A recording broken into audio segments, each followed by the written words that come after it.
कैसे सालों भर चले रे देखिए के मतलब कौन देखी हो थी बाकी मतलब नहीं चाले हैं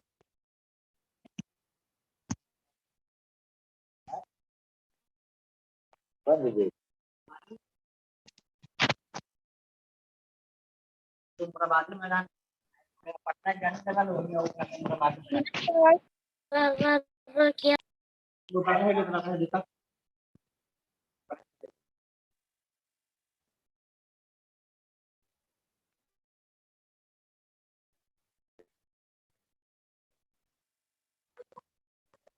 अरे 7-8 महीना चलत थे तो अबू बहुत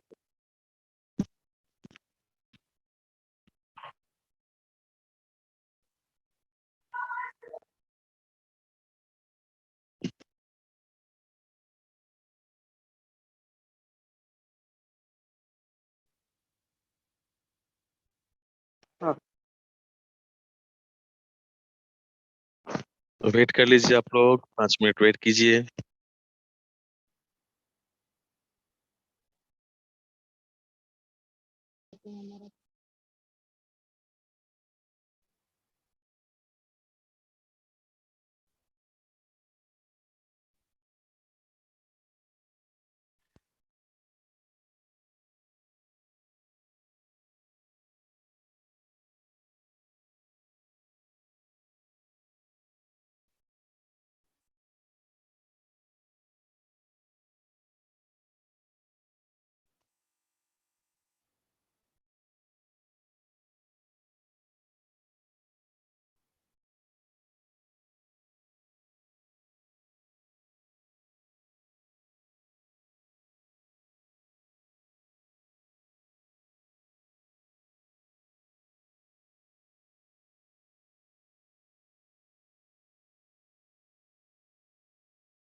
चलिए, लास्ट क्लास में क्या पढ़ाया था आप लोग को याद है किनको?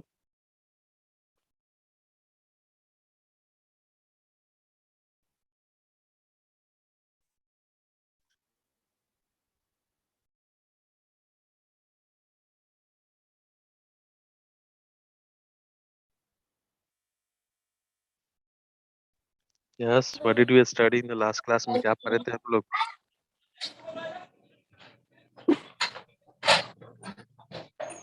Forgetting sir. फॉरगेटिंग। तो उसमें से कुछ याद है आप लोग ने क्या पढ़ा था ऑफ फॉरगेटिंग में? वही बताइए, इसका समरी बता दीजिए complete. Then we will start today. आज हम लोग एनिमल फॉर्म नोवेल जो है उसको शुरू करेंगे।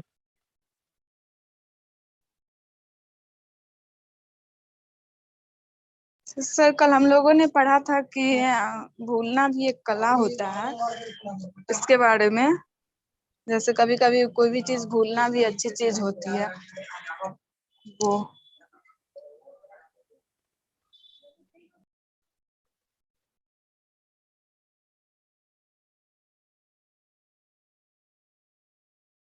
Okay okay.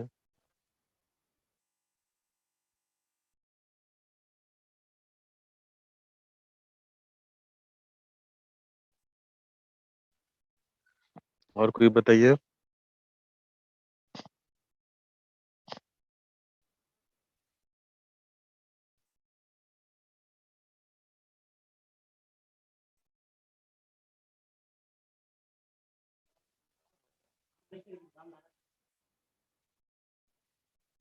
चलिए, कल हम लोग ने पढ़ा था, एक सिंपल सा स्टोरी पढ़ा था ऐसे ऑफ फॉरगेटिंग, कि इंसान आजकल वही चीजें याद रखता है जिसमें उसको अपना पर्सनल इंटरेस्ट हो।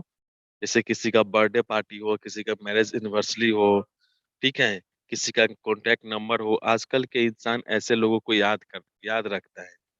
वैसे चीजों को भूल जाता है, जैसे किसी को पैसा देना हो, लेटर पोस्ट करना हो, या फॉर्म भरना हो एग्जामिनेशन का।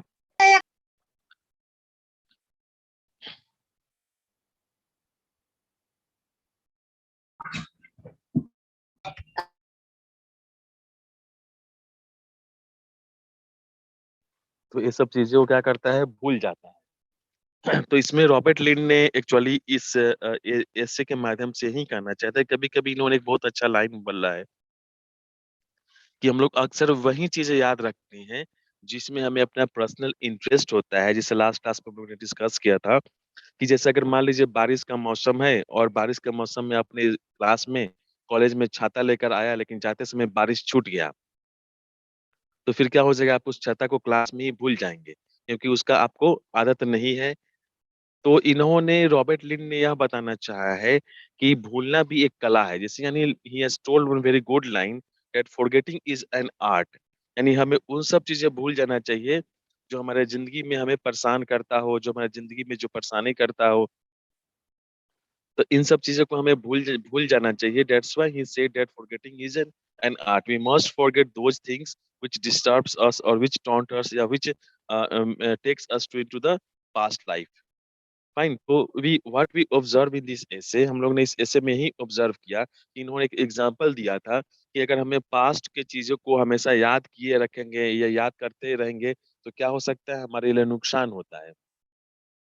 तो इन्होंने एक एग्जांपल दिया था कि मान लीजिए कोई क्रिकेटर है जो किसी मैदान में, किसी फील्ड में हमेशा जीरो पे आउट हुआ है, और उसी को यादों के लेकर वो उस मैदान में फिर से खेलने जाएगा, तो क्या हो जाएगा, उसके पुराने यादें या उसके पुराने चीजें फिर से तरोताजा हो सकती है, या फिर से वो देखने को मिल सकता है कि उसके पुराने अ, फिर से उससे क्या करता है, लाइफ में हैम्पर हो सकता है। तो यानी जो भी पुराने निगेटिव चीजें हैं हमारे लाइफ पे जो हमको परेशान करता है या जिससे परेशानी होना होता है, उसको हमें लाइफ में भूल जाना चाहिए। फिर इन्होंने स्पेशली एक एग्जांपल दिया था लंदन के बारे में, कि लंदन के लोग इतने बिजी होते हैं, but still they do not forget to do their domestic works. Like they never forget to lock their room, they never forget to switch off their lights, and we never forget to put on our dresses, put on our tie, belt, shoes, etc. And he has also given one example of a London young couple, that there was a couple in a London who used to live in a London near a park.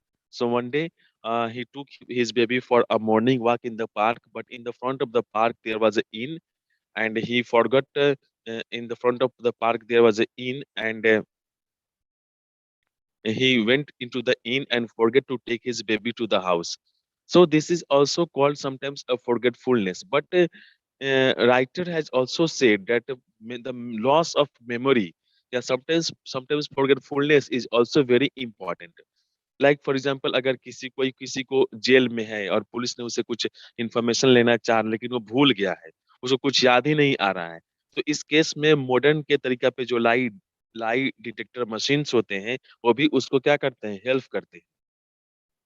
तो इस छोटा सा ऐसे में हम लोग ने यही पढ़ा कि कैसे भूलना भी एक कला है। इंसान को वो सब चीजें भूल जाना चाहिए जो उसके जीवन में परेशान करता है, जो उसके जीवन में परेशान करता है। और इस सब का एग्जाम्पल, सबसे बड़ा एग्जाम्पल हम लोग ले सकते हैं कि अगर हम लोग रेलवे पे प्लेटफॉर्म वगैरह पे जाते हैं, तो देखते हैं डिपार्टमेंट लॉस्ट एंड फाउंड का, कि जहाँ पे बहुत सारे छाता वगैरह रहते हैं, बहुत सारे लैपटॉप्स वगैरह रहते हैं। तो ये प्रूव करता है, दिस प्रूव्स दैट इंसान को क्या है, इंसान को भूलने की आदत है, इंसान को फॉरगेटफुलनेस की बीमारी होती है। तो चलिए, इस ऐसे में किन्हीं को कुछ डाउट्स वगैरह हैं तो पूछ सकते हैं। अदरवाइज आज हम लोग एक नया नोवेल शुरू करेंगे। किन्हीं को कुछ डाउट्स वगैरह हैं इस ऐसे में तो बताइए।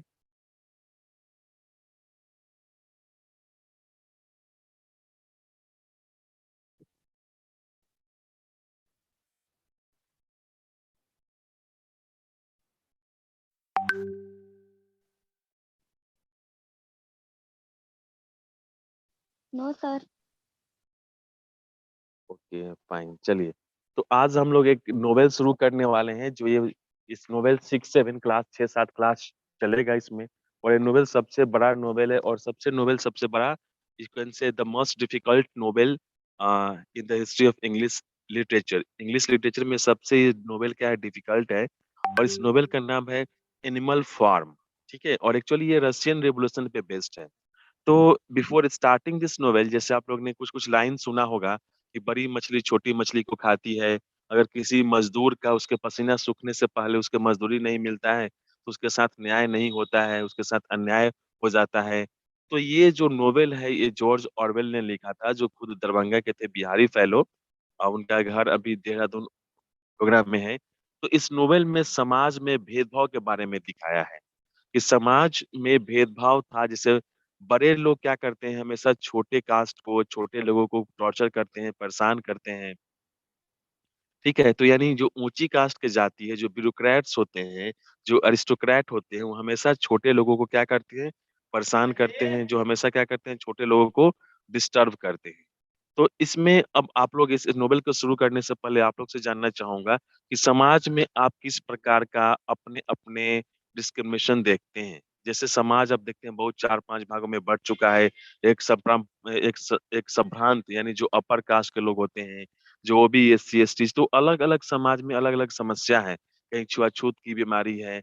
लेकिन इस नोवेल में, एनिमल फार्म में, जॉर्ज ऑरवेल ने यही दिखाया है, जैसे यही यही दिखाया है कि जैसे हम लोग गरीबों को क्या करते हैं, गरीबों को इज्जत नहीं करते हैं। जैसे मान लीजिए, एक मजदूर जो है, जो घर बनाता है, वो क्या करता है, वो अपने झोपड़ी में रहता है, लेकिन दूसरों के लिए महल बनाता है।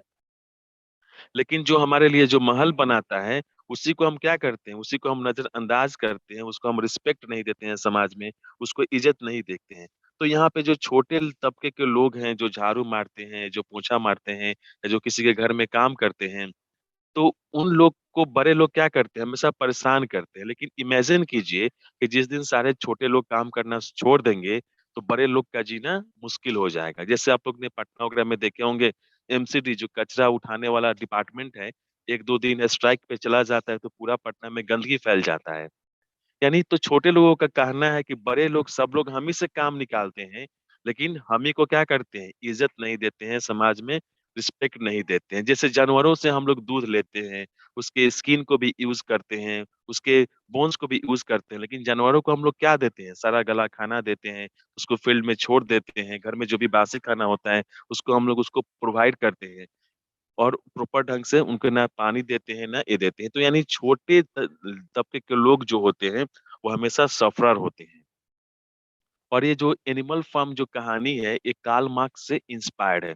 कार्ल मार्क्स एक बहुत बड़े थिंकर थे, एक बहुत बड़े फिलोसोफर थे, जिन्होंने बताया था कि समाज में जो भी विसंगति है, यानी जो भेदभाव है, कि अमीर और अमीर बनते जा रहा है, गरीब और गरीब बनते जा रहा है, तो इस सब विसंगति को, इस सब भेदभाव को क्या करना है, हमें छुटकारा पाना है, इससे हमें दूर भागना है। तो उसी पे बेस्ड, उसी से इंस्पायर्ड ये क्या है, ये नोवेल है। तो आप लोग को सोचकर अपने लाइफ के बारे में, अपने आसपास के ऑब्जर्वेशन के बारे में बताइए कि आप लोग ने क्या ये डिस्क्रिमिनेशन जो भी देखते हैं, तो क्या डिस्क्रिमिनेशन के, क्या ये डिस्क्रिमिनेशन समाज से हटेगा, क्या समाज से हट सकता है, या भेदभाव का क्या मूल कारण हो सकता है? कुछ आप लोग बताइए सोच के, तो हम लोग इसको एनिमल फार्म को डिस्कस करेंगे कि how Animal Farm describes about the discrimination between rich man and the poor man. Just think, आप लोग सोचकर मुझे बताइए कि आप लोग इसमें क्या, समाज में कौन सा विसंगति या कौन सा डिस्क्रिमिनेशन आप देखते हैं, और क्या ये discrimination is spreading like a cancer. दिन प्रतिदिन भेदभाव क्या होते जाते हैं, बढ़ते जा रहे थे। जो जितना पढ़ा लिखा होता है, उतना ही छोटे लोगों को भाव नहीं देता, उतना ही उन उन लोग को मतलब एक बीस्ट जानवरों जैसा समझता है। लेकिन हमारा जो लाइफ है, उनके बिना भी नहीं चल सकता है। तो इस पर थोड़ा कुछ एनालिसिस कीजिए, ऑब्जर्व कीजिए, और बताइए मुझे, क्या आप भी अपने समाज में आसपास ये सब भेदभाव देखते हैं? ये सब भेदभाव का कारण क्या हो सकता है, मूल रीजन क्या हो सकता है?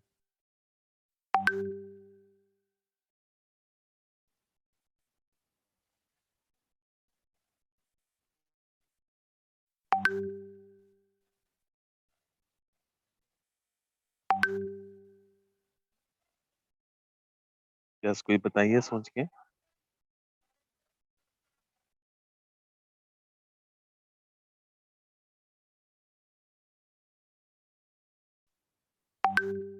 ये सर ऐसा अधिकतर गांव में बहुत ज्यादा होता है कि जो लोग अमीर होते हैं वो लोग के यहाँ जैसे गरीब लोग काम करने के लिए आते हैं। वो काम तो करते हैं बट काम करने के बाद उनको खाना के लिए नीचे बैठा के खाना खिलाया जाता है। कभी कभी ऐसा भी होता है कि बहुत से लोगों को मतलब इतना ही होता है ये केले के पत्ते पे खाना दिया जाता है, बर्तन में नहीं दिया जाता है। और इस तरह का बहुत सारे चीज होते हैं। जैसे मतलब जो लोग गरीब होते हैं उनके लिए अगर चाय बनती है तो उनके लिए कोई दूसरे कप होते हैं उसमें उनको चाय दिए जाते हैं। जो अमीर लोग होते हैं उनको कप में दिए जाते हैं। इस तरह से बहुत सारी चीजें हैं। तो क्या आप लोग को लगता है कि जो भी ये समाज में भेदभाव है ये सब आने वाले समय में हटेगा, हट सकता है कि नहीं? सर ये मेंटेलिटी पे निर्भर करता है। और अगर जैसे पहले भी हम लोग ने बहुत सारे इससे पढ़े उसमें बताए हैं कि इसमें अगर इस मतलब एक कानून बनाया जाए जो एकदम स्ट्रिक्ट हो तो हट सकता है। ये इसको हम पूरी तरह से नहीं कह सकते कि नहीं हट सकता, इसको हटा सकते हैं हम लोग, बट इसके लिए एक स्ट्रिक्ट कानून होना चाहिए। Okay fine. और कोई बताइए यस। दारुओं और कोई बताइए यस। आर्या, गुलशन, मनदीप, आप लोग बताइए। प्रीति।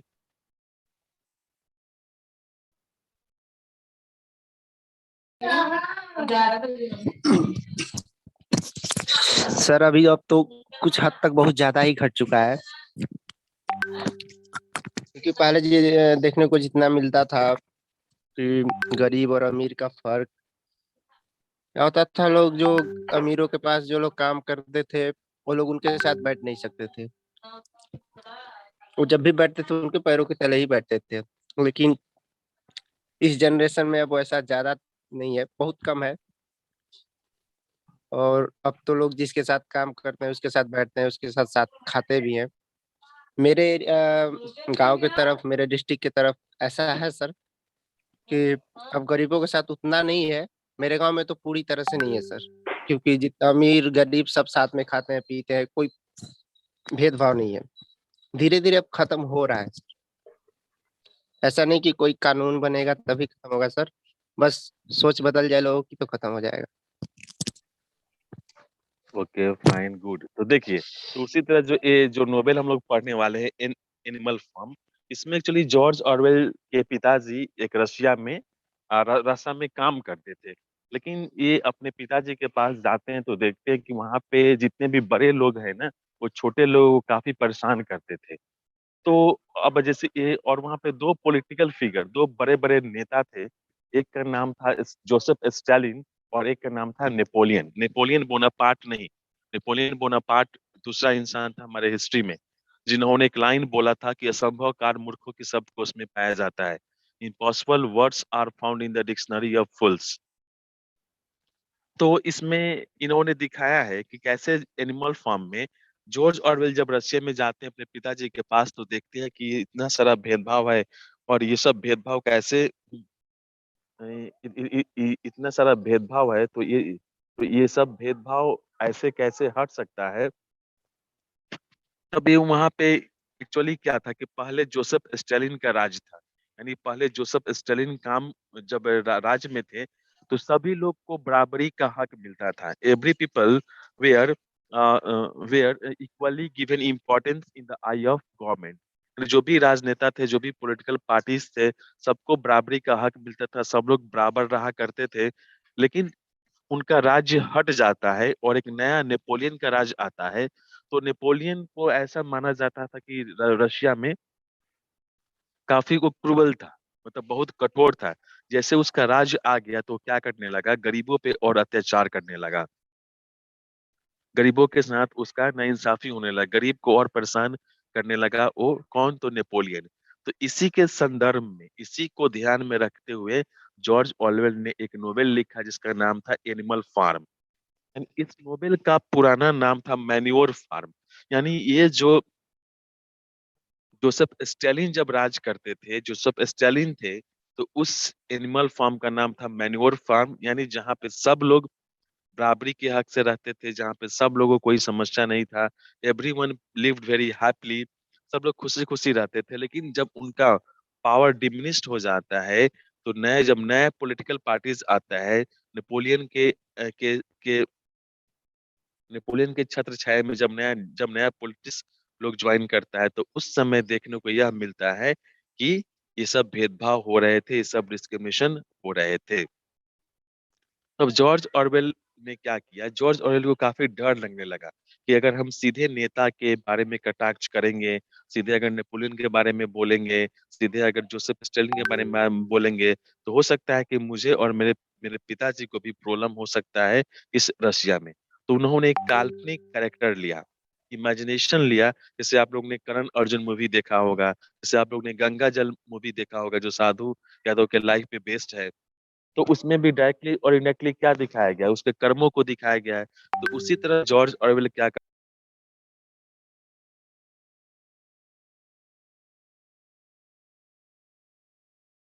और जॉर्ज ऑरवेल क्या करता है, एक इमेजिनेशन लेता है, एक कल्पना लेता है, और उस कल्पना को एक एनिमल फॉर्म के रूप में देता है। तो एनिमल फॉर्म में जैसे बहुत सारे जानवरों को दिखाया गया है, यानी छोटे छोटे जानवर है, ठीक है, जैसे स्क्वारल है, डॉग्स है, गिलहरी है, बहुत सारे, हॉर्स है, बेंजामिन डोंकी है। यानी रियल लाइफ में जैसे अलग अलग तबके के लोग हैं, बड़े हैं, छोटे हैं, तो उसी तरह एनिमल फार्म का रूप इन्होंने दिया जॉर्ज ऑरवेल, जिसमें जानवरों से कंपेयर किया गया है। जानवरों से कंपेयर किया गया है किसके लाइफ के बारे में, तो रियल लाइफ के बारे में कंपेयर किया गया कि कि रियल लाइफ में लोग कैसे रहते हैं, कैसे नहीं रहते हैं। तब जैसा जैसा कि जानवरों लोग का, अब जैसे यानी ये नोवेल शुरू होता है जानवरों के स्पीच के द्वारा, ठीक है। यानी इसमें यह दिया गया है, एक मिस्टर जोन्स नाम का इंसान होता है, मिस्टर जोन्स नाम का इंसान होता है, जो एनिमल फार्म का मालिक होता है। यानी रियल लाइफ में रियल लोगों के बीच में कौन थे, तो रियल लोगों के बीच में नेपोलियन का पावर था। नेपोलियन काफी पावरफुल था, और नेपोलियन के राज्य में, नेपोलियन के साम्राज्य में ही सब कुछ हुआ करता था। तो तो तो नेपोलियन ज्यादा पावरफुल था। तो नेपोलियन को पावरफुल होने के बाद, या नेपोलियन ज्यादा पावरफुल था, तो उसमें देखा गया था कि नेपोलियन क्या क्या था कि काफी क्रूर था। यानी नेपोलियन छोटे छोटे लोगों को क्या करता था, काफी परेशान करता था, छोटे छोटे लोगों को काफी डिस्टर्ब करता था। यानी उसके अंदर वही लोग समा सकते थे जो उनका चापलूसी करता था, जो उनके चापलूस था।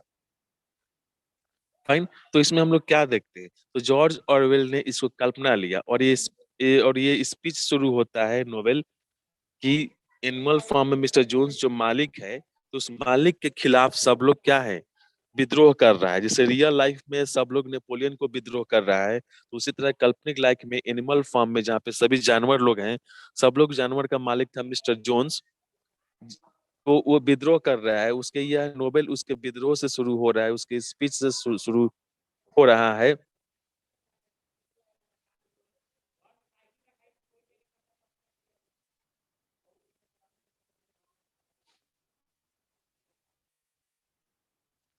अ, तो में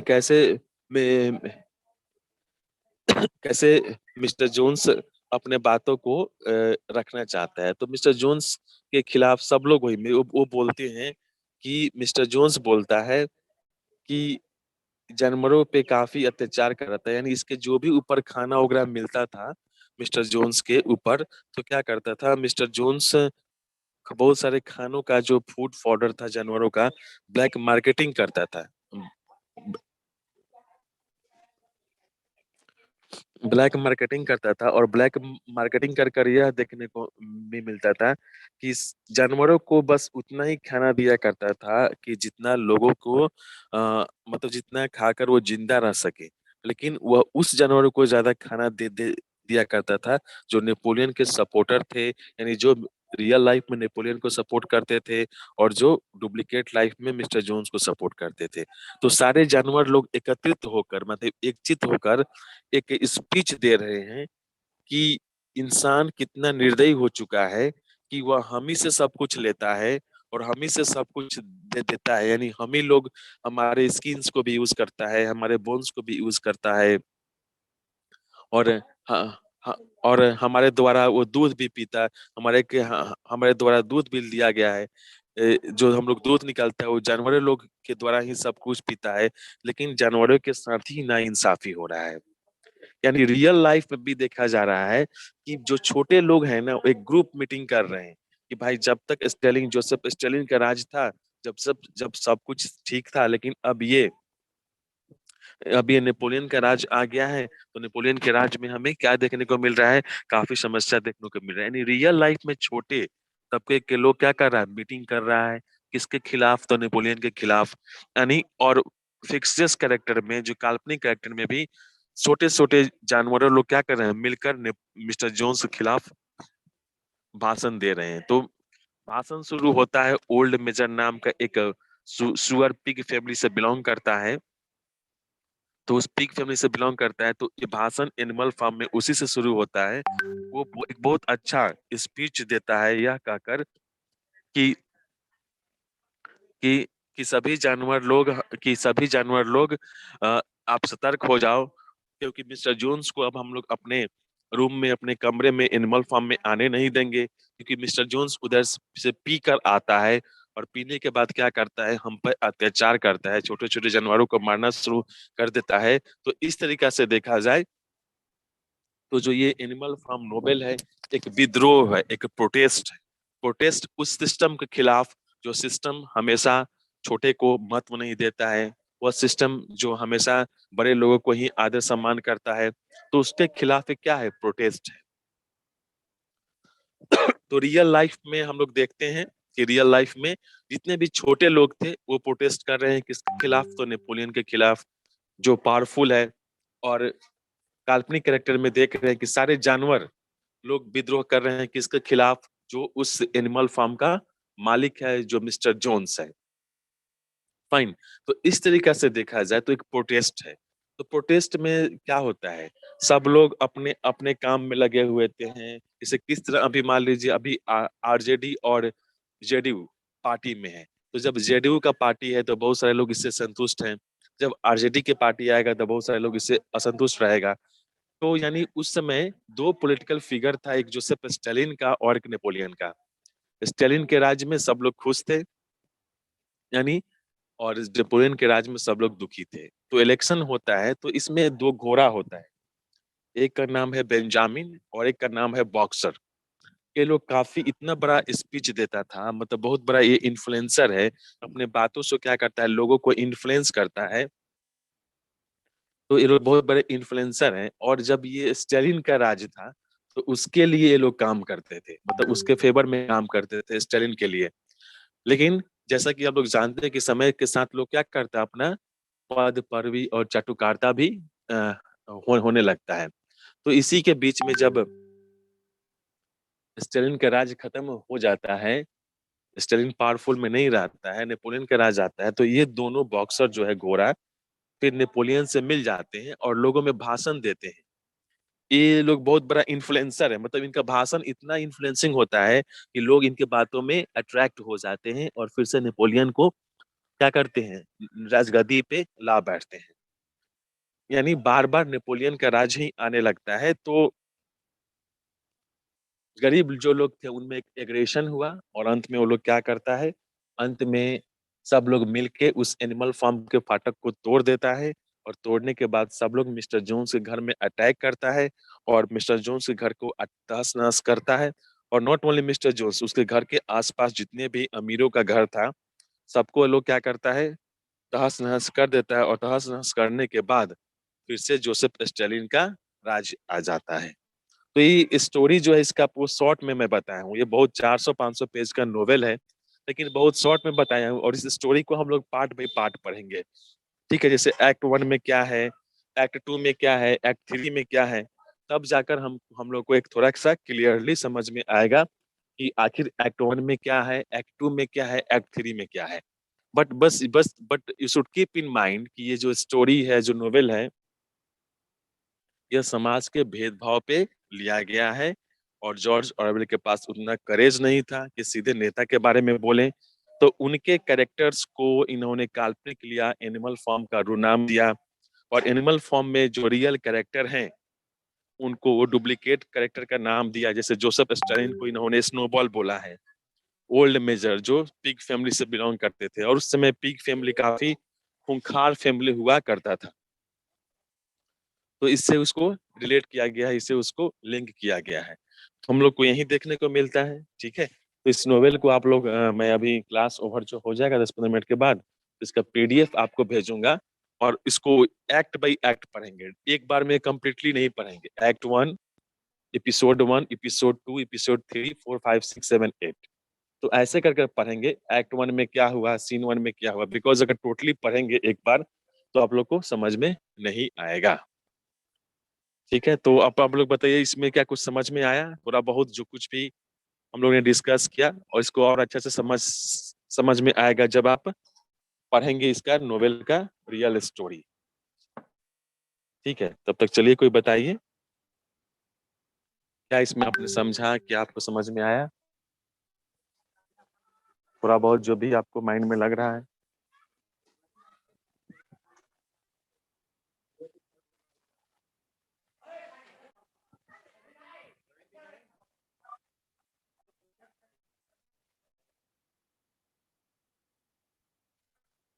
चलिए कोई बताइए, what did you understood in this chapter, in this novel?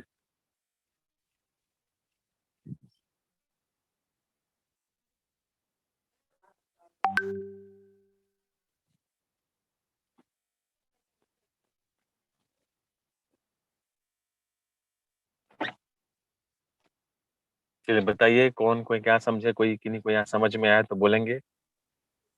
Sir इस नोवेल में टोटली भेदभाव के बारे में दिखाया गया है।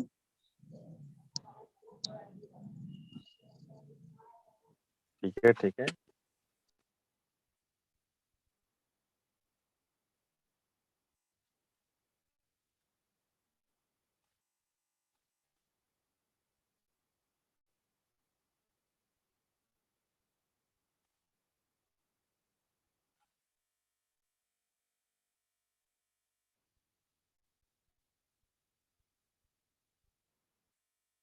चलिए ठीक है, तो इसको हम लोग क्या करते हैं, आज रैप अप करते हैं, और इसका पीडीएफ मैं आप लोगों को ग्रुप में भेज देता हूँ।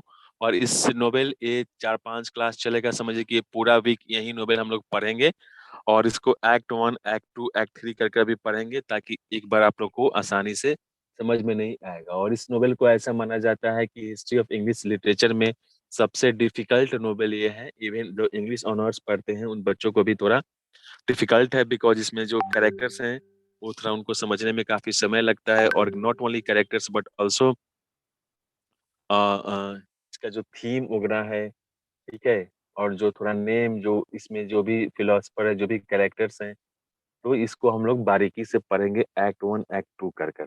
ठीक है, तो आज इतना ही आप लोग पढ़िए, 2-3 मिनट बचा हुआ है, और इसको हम लोग नेक्स्ट क्लास में इसका पीडीएफ अभी भेज देते हैं, इसको हम लोग करेंगे।